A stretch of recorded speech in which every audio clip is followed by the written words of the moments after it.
Donc on est avec Joachim Duthé, coach de l'Union Sportive Avignon.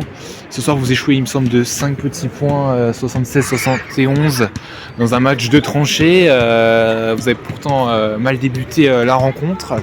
Vous avez réagi par à coup et il vous a manqué pas grand chose ce soir. Peut-être des ballons mal maîtrisés en attaque. C'est peut-être ça qui vous a manqué pour décrocher une 4e victoire ce soir de la saison.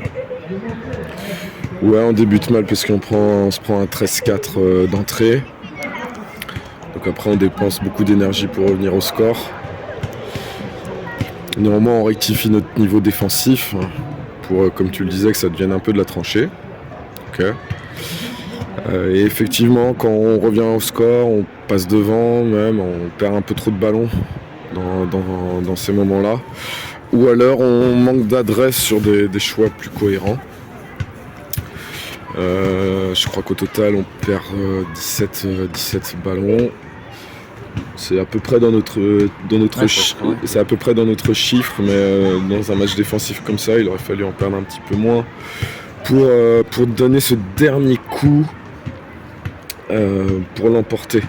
Voilà, néanmoins il y a une action, je me réfugie pas derrière ça, mais une anti-sportive de Théoret qui donne 3 lancers francs à Noah Buzor alors qu'on vient de revenir à égalité à 3 minutes de la fin, qui nous fait beaucoup de mal psychologiquement. Sur un règlement que je n'estime pas du tout dans l'esprit du jeu. Voilà, mais je me réfugie pas derrière ça. Si on avait fait un meilleur début et perdu moins de ballons au moment où on revient au score ou lorsqu'on passe devant, on aurait eu beaucoup plus de chances de l'emporter. Et justement, on a vu quand même certains joueurs, Vanli Maïté et puis Naël Yayaten, pardon. Jeune joueur, 19 ans.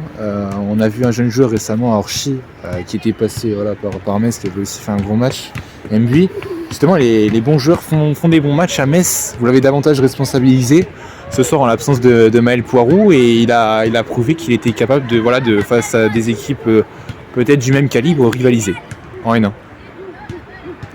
Ouais, j'aime pas trop parler des individualités. Naël est un rookie.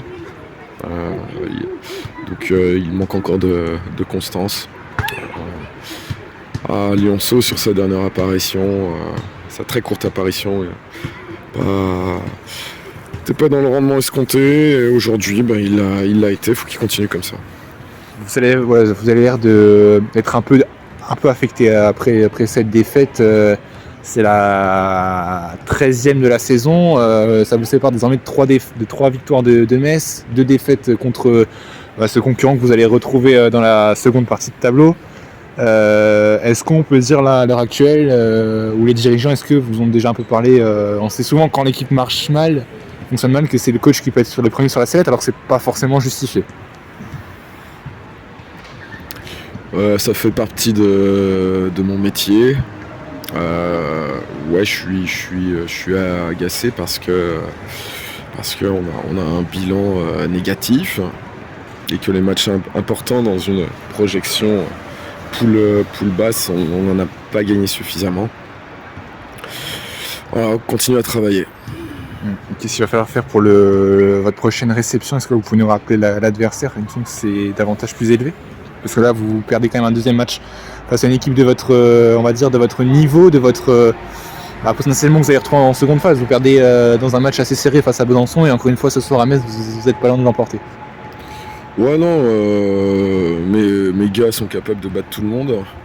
On perd à Boulogne alors qu'on maîtrise. On commet des erreurs dans les 3 dernières minutes alors qu'on maîtrise. Avant que Théoret, Ruffin, Kayembe se blessent contre le Havre, on est score à égalité à 2 minutes de la mi-temps.